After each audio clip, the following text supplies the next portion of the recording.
জীবনটা আসলে অদ্ভুত এক খেলাঘর। এখানে সবকিছু ঠিক আমাদের মতো করে চলে না।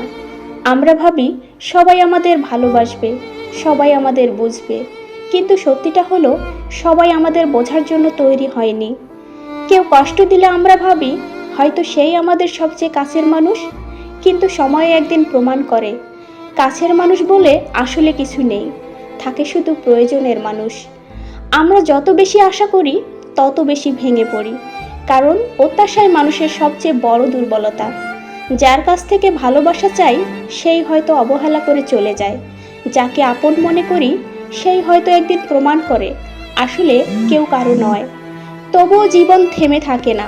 কষ্ট আসবে, বিশ্বাসঘাতকতা আসবে, অবহেলা আসবে, কিন্তু সেগুলোই আমাদের শক্ত হতে শেখায়। মানুষকে খুশি করতে গিয়ে নিজের শান্তি কখনোই নষ্ট করবেন না, কারণ পৃথিবীতে সবাইকে খুশি করা সম্ভব নয়, কিন্তু নিজেকে শান্ত রাখা সবসময় সম্ভব। মনে রাখবেন, যারা সত্যিই আপন তারা দূরে গেলেও হৃদয়ে জায়গা করে নেয়, আর যারা অভিনয় করে তারা কাছাকাছি থেকেও অনেক দূরেই থাকে।